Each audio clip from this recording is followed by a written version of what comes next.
Many have dubbed Icke as the most controversial speaker on the planet. Much of what he's talked about in the last 20 years has unfortunately come true. He deals with this false programmed matrix reality of disinformation we're fed.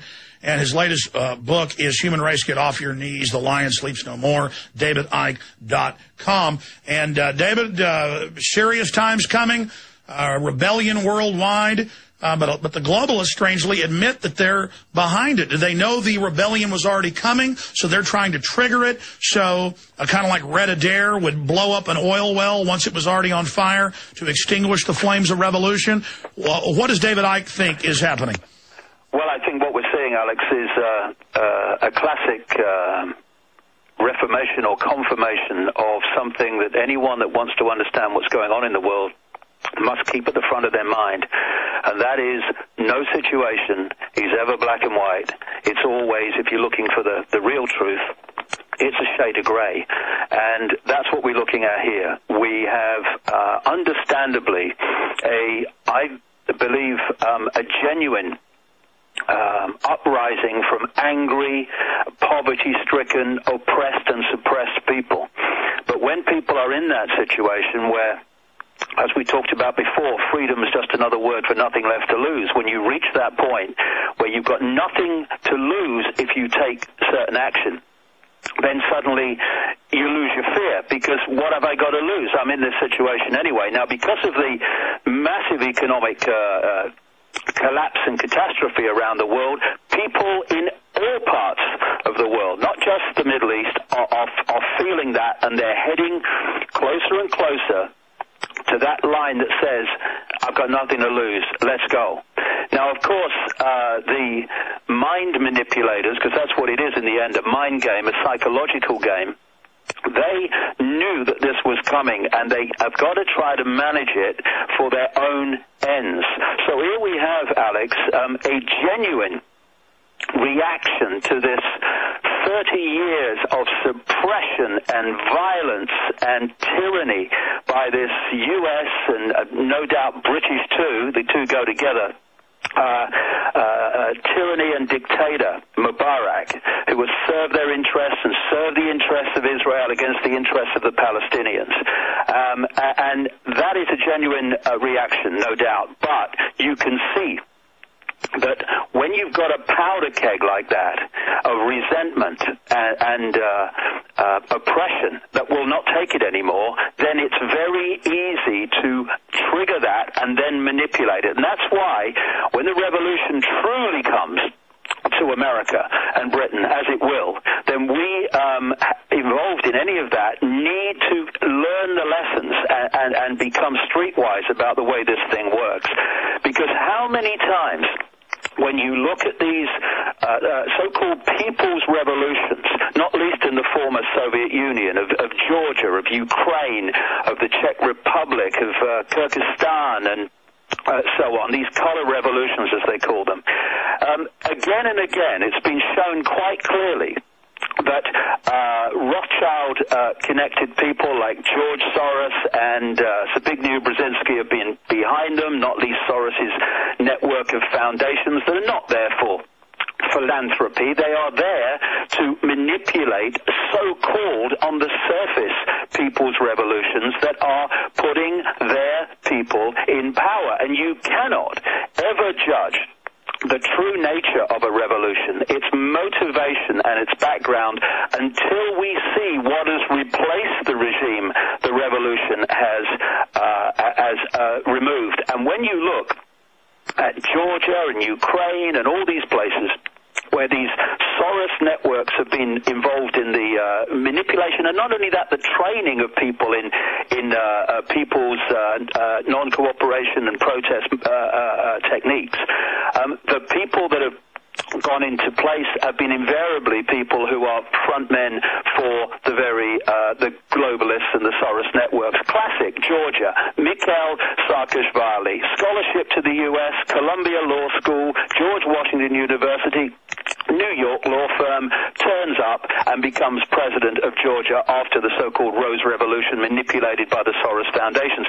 We have this extraordinarily ludicrous situation now in the Ukraine, where I'm speaking next week, where a guy called Viktor Yanukovych was removed after what was claimed to be rigged elections in, I think it was 2004, the so-called Orange Revolution. That very man is now president of the country. So that revolution, of course, changed nothing with hindsight. And when you look at the situation now in Egypt, who turns up? Not lived in the country for most of his adult life. Mohammed El-Baradei, the head of the UN. And who is this man? He's been on the board of the International Crisis Group, which claims on its website to be an independent, non-profit, non-governmental organization committed to preventing and solving deadly conflict, when it's actually there to manipulate regime change in the very way that I'm talking about. And they now admit that they sent him in the week before. They admittedly triggered it. They're bragging about it while publicly saying that they support Mubarak because they know Western support for Mubarak will enrage the populace even more, but then publicly at the same level admit that they're doing it. And so this is what I wanted to ask you, David. I want you to continue. Do you agree with my analysis here? Because I knew this a decade ago because I saw them bragging about it, but now they've come out in Wired magazine, you name it, and admitted Google is NSA software for keyword. They just get you to search the database to put your own information on it, so they literally know what you're thinking and doing. And Google says 93 to 99% of the time, they know where you're going to eat, what you're going to surf, what you're going to do, more than you even know, and they're able to predict the future. It's a scientific crystal ball to a certain extent by tracking mass movements of people, and they knew that there was rebellion against all their dictators forming, and so they're going to trigger it early to then bring their people back in, and that's basically what's happening. But we'll put up on screen those articles about Google is now claiming they're getting companies where they can do this. That's what they've been set up to do all along. That's why the globalists are so arrogant, is because they literally do nothing but study humanity and how we operate.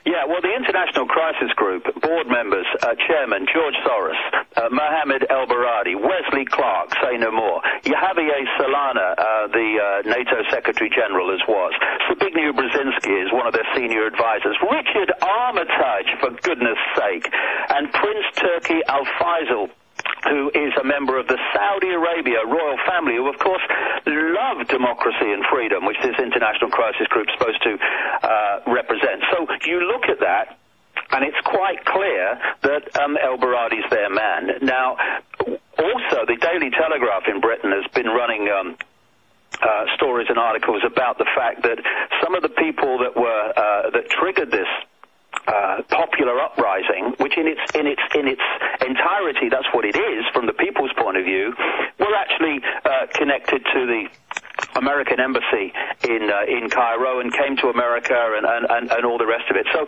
you can see how it's been manipulated. And the thing is that people like Brzezinski in his books, they are telling you what's going to happen, disguised as prophecy, if you like. Kissinger came out on Bloomberg last night and said this is only the first scene in the first act of a play. That's exactly what I was coming to.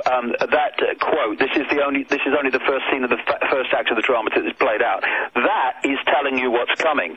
And you see, I've been writing for years about the fact that these Arab oil states and these Arab dictatorships and royal dictatorships were being played like a violin. It was only a matter of time. And again, you come to the shades of grey. Should the dictators and royal tyrannies in Yemen, Algeria, Libya, Jordan, Syria, Morocco, Saudi Arabia... Stay there, David. We got to break it. Powerful info. We're going to look at the geopolitical map when we come back. By the way, just a broadcast note, joining us Thursday, George Norrie is going to be on the broadcast, giving us his take on what's happening in the world economy and what's happening in Egypt. But I could not concur the piercing understanding of David Icke more on this issue. That's why I admire him so much. His research is always so up to date, and piercing is the word, and that's exactly what's happening. Instead of even black or white or gray, it's more of a prism of spectrums And the globalists are riding this tiger of rebellion against their own tyranny and, like judo, using the resistance of the population against them and then throwing it back at them. And so by understanding this, though, we can defeat them. And I want to talk more about their predictive systems, future predicting systems, and how David thinks we counter that. But, David, continuing, you got cut off by the break. You were running through the dictatorships that are in the Middle East, North Africa, and where this is going. Yeah, I mean, we're talking about Yemen, Algeria, Libya, Jordan, Syria, Morocco, Saudi Arabia, United Arab Emirates, Oman, Kuwait. All these are so-called royal dictatorships and tyrannies imposing upon the people. So should they go? Absolutely they should go. But we're back to, and as soon as possible, but we're back to shades of grey. The question is not just should they go, it's what is the agenda for making them go at this time? And, you know, there's a number of things that come from this. If they, as Kissinger has indicated here, they plan to create falling dominoes across the Middle East, first of all, that creates massive upheaval. It creates what? Chaos. What is their technique? Order out of chaos. Now, on one level, this could be very dangerous for places like Israel, but it could also be incredibly beneficial to those that run Israel, and very, very beneficial to those behind this global agenda, because they want the Middle Eastern countries in a state of subordination, and chaos will create that. The other thing is that where does most of the world's oil come from? It comes from the Middle East. You start whacking domino upheavals across the Middle East and the oil countries, not least the big one, Saudi Arabia. And what are you going to have, Alex?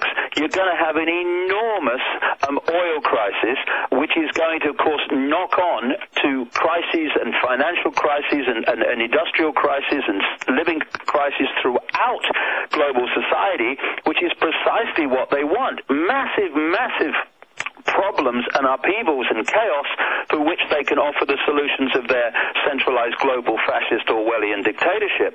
So it's clear to me that this genuine reaction to this disgraceful, outrageous, evil attack on human society is being managed to bring about the next stage of the attack on human society. Expanding on that, we know in the last year the IMF and World Bank have ordered all of these third world countries, not just the Middle East, North Africa, to cut through austerity the bread ration, which around half the population of Egypt is on, making $2 or less a day.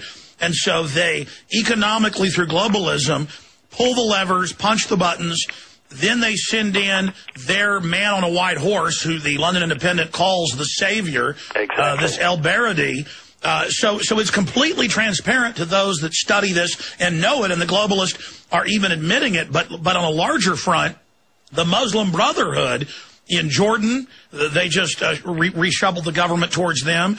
In Saudi Arabia, everywhere, the Saudis and others are freaking out, realizing the deal they made with the globalists is a deal with the devil, and they want the strategy of tension, the clash of civilizations. They want to get radical Muslims, like they got rid of Saddam and put radical Muslims in Iraq. This is the strategy to then build them up as the enemy and to blame them for the exploding oil prices that were already being triggered via dollar devaluation. Yeah, that's it. And the Muslim Brotherhood, you know, this is, again, I keep coming back to this today, shades of grey, becoming streetwise. And just because something has a name on the door and appears to stand for something does not mean that at its core it does. I mean, crikey, you look at the classic Orwellian use of names for organizations to give the impression that it's the opposite of what it really is. I mean, for goodness sake, we're talking here about George Soros's Open Society Institute, which is the last thing the Open Society Institute actually wants. So when you look at things like Muslim Brotherhoods, and look at almost any organization that has democracy in it, and you're looking at an organization that wants to take democracy away, and just because it's called the Muslim Brotherhood does not mean but at its core, it has even the best interests of Muslims at heart. You know, I was talking to people who've been involved professionally in politics and intelligence and all the rest of it. David, stay there. Long segment coming up. That was a short segment. We'll continue there with the Muslim Brotherhood. And now we're in the first scene in the first act of the play, what the full play is. If you are receiving this transmission, you are the resistance. And you resist by unlocking your mind, studying how the globalist engineer society, the priest class, how they manipulate, by becoming aware of this in life, your family, in business, in everything. Your knowledge and your success will only increase. The New World Order does everything they can to suppress human potential, the human mind, and knowledge, because the people perish for lack of knowledge. The people are destroyed for lack of knowledge, as the good book tells us. David Icke, as we went to break, you were starting to get into the first scene in the first act for the New World Order, the global destabilization program, people rioting and protesting in Greece, in Ireland. At the Davos, Switzerland meeting last week, they called for $100 trillion in additional taxpayer money to the private banks, an open announcement of world government. All of that smoke screened by what's happening now. David Icke, please continue. Yeah, I was just finishing off a point, Alex, about the fact that just because something's called something doesn't mean that's what it represents and that's what it stands for, including the Muslim Brotherhood. There's a lot of organizations in the Arab world that actually are fronts for Israel and the United States. Andreas von Bülow, I think you've talked to him yourself over the years, former German minister and an expert in intelligence, especially German intelligence in that whole area. Andreas von Bülow. Yeah, I talked to him on the phone for a long time, years ago.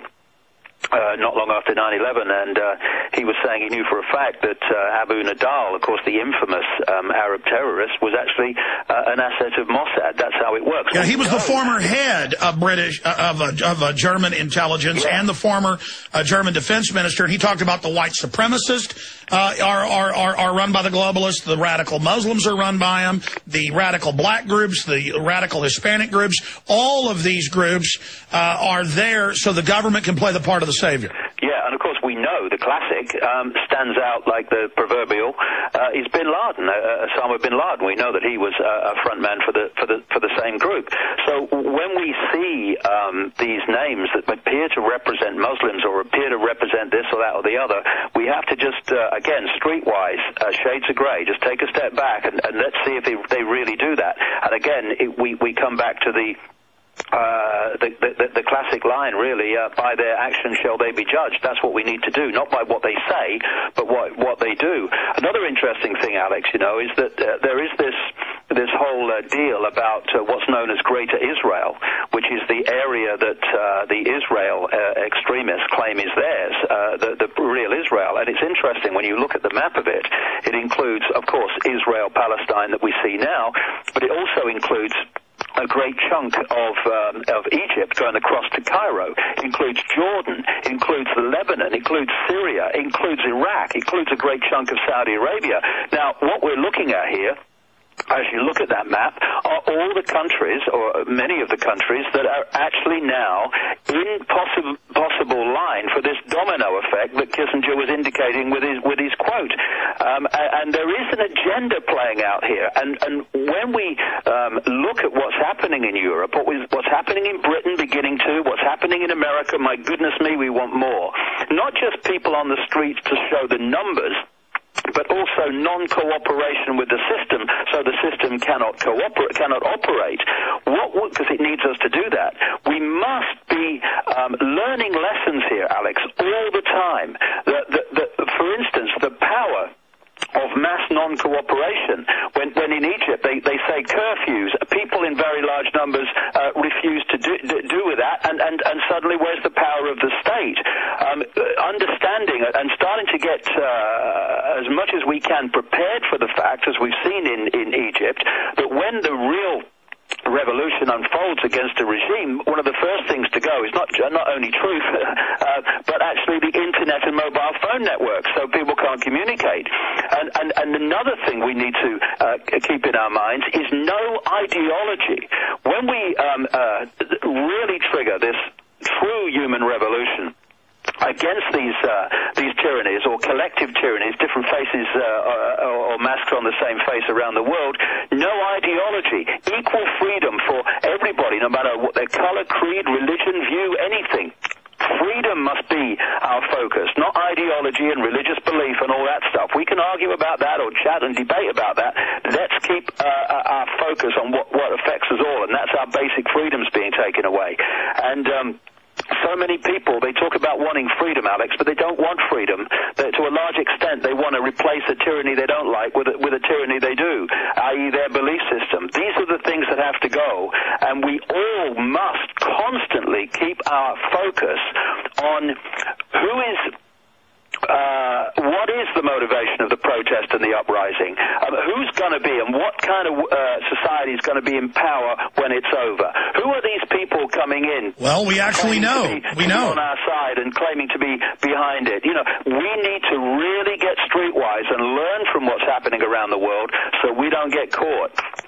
Well, I agree with you. Now, we know that Mohammed el-Baradei is a big UN globalist, former head of the Atomic Energy Agency, U.S. trained.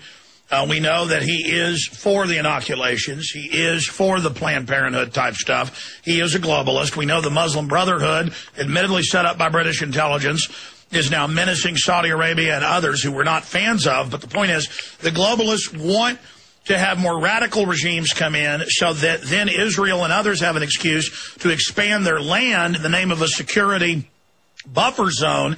They're now moving out of the era of strong men and moving towards the strategy of tension. What do you, from your research, see as the next dominoes to fall? Well, any of them could be really.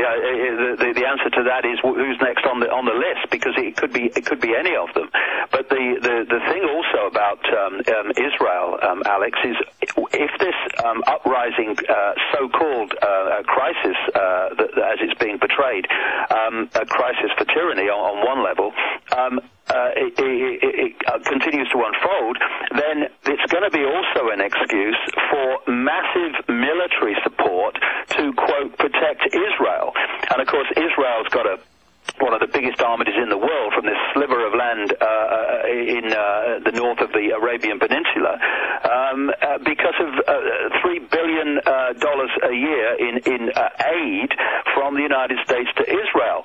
And, of course, anything could happen if this really gets out of hand, in the sense that America could deploy forces to protect Israel as well as an excuse. Because, you know, one of the key things, Alex, and this is, I think, very relevant. Not necessarily it will happen tomorrow, but in this domino falling situation that we're now facing, one of the things that's come up again and again and again and again is that the Third World War, the third global conflict, the one that is to create, along with all the other things we're seeing, like finances and all the rest of it. That's what Albert Pike called for. Albert Pike, yeah, in his letter, exactly, the three world wars. And again, this also relates to what he said in terms of the Third World War. The common theme is that will be triggered in some way out of Israel and the Arab countries. And by the way, in 1878, he laid out World War I, who it would be between, World War II, and then finally World War III. They would then destroy all the world religions out of the war and say we must have this new global one world government religion. I want you to get to that, but since you've mentioned it so much.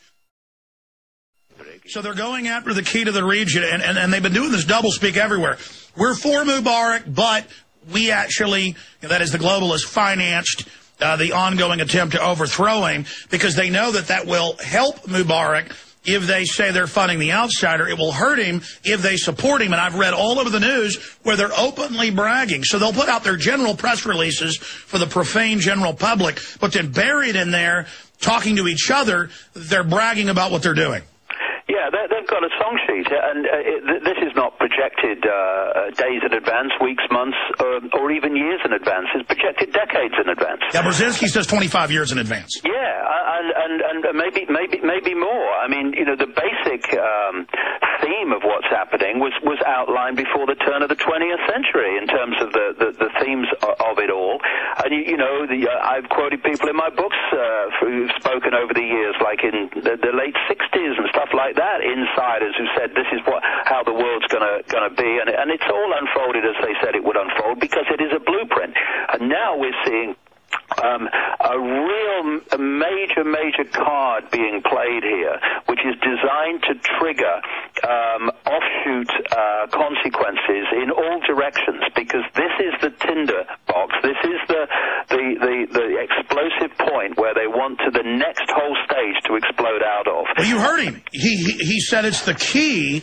And then by running destabilization ops in all the other countries that aren't just allies of the globalists, they can create the crisis to offer the military and economic solution. But, David, how frustrating is it for you and for myself, and I want to get your view on this, to have the blueprint, to have the CFR, Trilateral Commission, Bilderberg Group, much of what they do public, admitting they would create a global currency crisis, they would end the dollar, bring in the banned car, SDR, 100 trillion, all now happening, but the yuppies have been put in their little comfort box and conditioned that none of this existed for decades, knowing that we have the documents. They preconditioned it didn't exist. So now that it even exists and has emerged, people have gone, some of them, into a catatonic state of denying it exists, even as it's announced. Well, this is a major human trait in the programmed, manipulated human mind, which simply does not want to face what it doesn't want to believe is true. So when you are faced with something, you have a choice.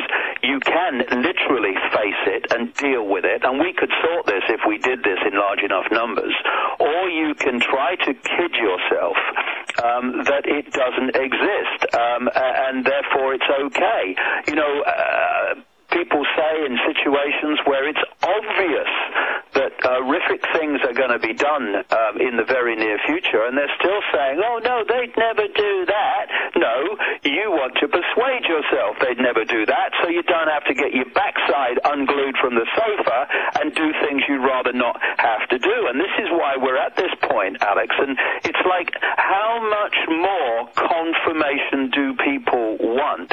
How much more blatant does it have to be? Does it have to be the knock on the door? Does it have to be being taken away after the knock on the door? I mean, when are you going to draw a line here? But, on another level, there's great encouraging things happening, because the number of people who are starting to see it are increasing all the time. Well, two things are happening, David. Just a quick point. They need to get streetwise, and I keep coming back to this because they must, and streetwise means get informed, because there are people who are protesting, like the Egyptians are protesting against Mubarak, like the students in London who are protesting against outrageous fees to put them in debt to the banks for the rest of their lives just to get educated. Same in other parts of the world. There are people on the streets because of the economic austerity programs in Greece and other places. But what those people need to understand is all those different subjects, all those different aspects, all those different events and situations that they are protesting about are masks on the same face. Yes. They need to take that step across the line and realize that it's all connected. Yes, and in the end, every different thing they're protesting about, all roads lead to the same cabal. And it's the cabal we must focus on, and the global agenda for the cabal, so that we challenge and expose and understand the picture rather than getting caught in just the pieces. So we see the forest instead of getting caught in the twigs. This is so important. No, I totally agree with you, because the progenitor of all of this debt slavery, of this neo-feudalistic system, is the New World Order controllers. It is their social engineering model. And for the New World Order, global government is just the beginning. As we say in the film Endgame, their stated plan is a global police state to then carry out the forced sterilization of the entire population, except for a tiny group of globalists. This is full spectrum dominance. And if people just get angry at the atmosphere created by the by the engineers, their anger, their focus will be used and shunted and directed into empowering New World Order agendas instead of bringing it down. And that's why what you just said is the absolute paramount heart of everything and the genesis of true human liberty if we're going to have it. Yeah, who benefits? Who benefits? Who benefits? We got to keep asking that. Who benefits from this situation? Who benefits from me reacting to this situation like this? And this is why I say we have to get ourselves informed, not just about what size shoes the president of so-and-so takes, not that just that kind of information, much of which we don't really need to know anyway, informed about how the psychological system works, the techniques of mass-minded emotional manipulation, and where this cabal want to take the world. When we understand the basic techniques of mind and psychological manipulation and the goals that are designed to be achieved, it's like getting your sight. It immediately becomes so much more difficult to scam. Exactly. When you're not aware of these systems of control, it's like you're blind and deaf. As soon as you understand their tricks, it isn't as powerful anymore, and it actually becomes irritating, not something that puts you into a trance, but something their attacks actually help us learn to be smarter, faster, to understand it. But going to break here, here's the Associated Press. The IMF says, or AFP, IMF says to help Egypt, others in trouble. Oh, they're going to help them with more 20, 30% interest rate loans. They're going to bring the Egyptians more under debt. They're going to jack up their taxes even more. So there is part of your agenda with the physical takeover through the economic bondage. We got 2 more segments with David Icke coming up. Powerful information. David.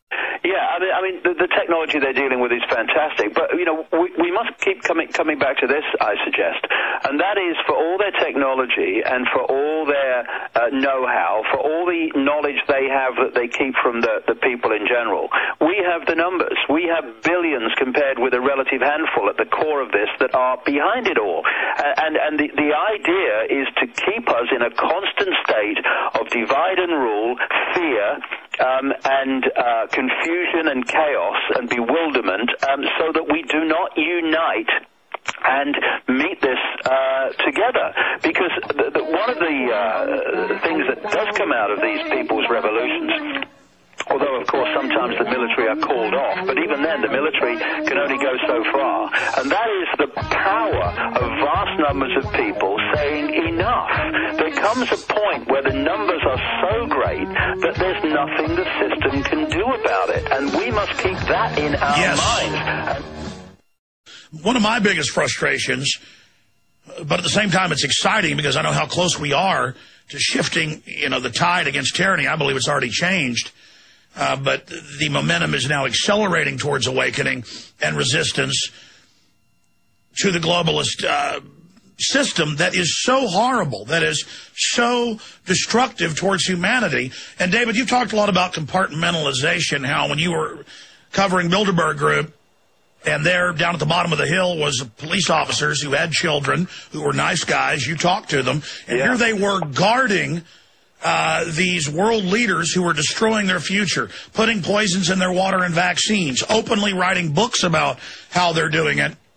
But it's so horrific that cop either can't or won't look at the evidence because they feel like they're part of the power structure. But as soon as we can explain to the military, to bureaucrats, to the police, to ourselves, you know, if you want to look at who caused the problem, folks, look in the mirror. It's our inaction or our buying into their propaganda that has allowed this. But we are under attack by these globalists. 99.9% of us, 99.9% of us have a stake in defeating the New World Order control grid, and so it shouldn't even be a debate. I shouldn't have to be here pleading people to wake up and get involved. It's common sense, no-brainer once you understand the true agenda. Can you briefly speak to compartmentalization and the real choice we've got? Yes, because the numbers at the core of this are so small compared with the global population that to control the global population, the inner core has to recruit from the target population to keep the target population in line. It has to fill its uniforms and its dark suit administrators' positions with the target population. And through compartmentalization, through only letting people know as much as they need to know to make their contribution to the whole package, without knowing what the whole package is, it means that people with children and grandchildren are going to work all over the world, day after day after day, all their lives, helping to build a prison for themselves and for their children, grandchildren, and families. And that situation in Switzerland, it was just a classic. I was staying with some people in southern Switzerland near the Italian border, and a round robin came round saying the Bilderberg group meeting this year is at so-and-so. And it was on top of a mountain, about 2 hours drive north into Switzerland. And I went the day before, 2 days before, and I saw the people going round, and it's about the 3 very flash hotels. The Palace and the Grand, a couple of them were called, and they were putting the fences up and all the people in the jackets arranging everything. And then I went back on the last day. Now, instead of going up to the hotels, I was stopped literally a few minutes after I turned off the main highway at the bottom of the mountain. I wasn't even allowed near it, and there was these Swiss policemen in orange jackets, and I asked them what was going on. And they generally didn't know. They said, well, there's an important meeting going on. We don't know anything about it. We've just been told that no one can go up through this road any further than here. And they said, I think it's ending this afternoon and you'll be able to go up tomorrow or something. And these people were, in effect, guarding people they had no idea about. They had no idea what their agenda was, horrendous for their own families. And this is how it works. And we come back again, Alex, to what I was talking about earlier. It's not just those protesting about various injustices that need to get informed about how the whole thing works and how it's all connected. So do the people in dark suits and uniforms have to understand that they are cogs in a machine which is there to entrap their children and grandchildren. Indeed, in the timescale we're looking at, if we allow it to happen even themselves, in an Orwellian global tyranny that would make, George Orwell kind of wince. And not only that, just look at Nazi Germany or communist Russia, Soviet Union, and then add some, and then some, and that's what you're looking at. Look at China, one of the blueprints for the global society tyranny they want. Singapore. Look at that. Then look your children in the eye, look yourself in the eye, and say, what am I doing? Absolutely. We're already living in incredible looting and stealing that's going on, and they want us to not trust each other and spy on each other instead of looking up the mountain at the globalist. They're the ones we should be watching. Exactly. And we were talking about it just now. I call it labeling. They label people so that you're all, if you like, tarred with the same brush. This is what this Southern Poverty Law Center was trying to do, and the ADL do when they talk about, you believe this, you're a far-right extremist. Of course, what we're looking at again with the spy on your neighbor is just what we were talking about a few minutes ago.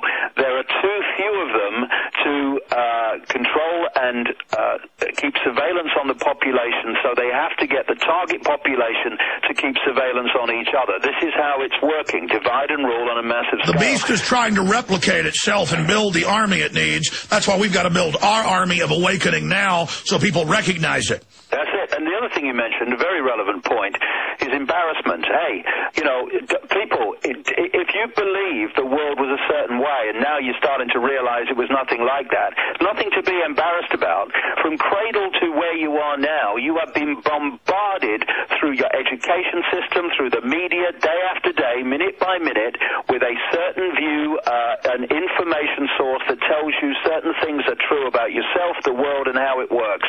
And therefore, don't be embarrassed about the fact that you bought it, because almost anyone would buy it. Instead of that, celebrate the fact that you have broken out of it, and let's move on. Instead of, no, it can't be like that because I must have been wrong earlier in my life. We're all wrong earlier in our life until we start understand what's going on. So get used to it and get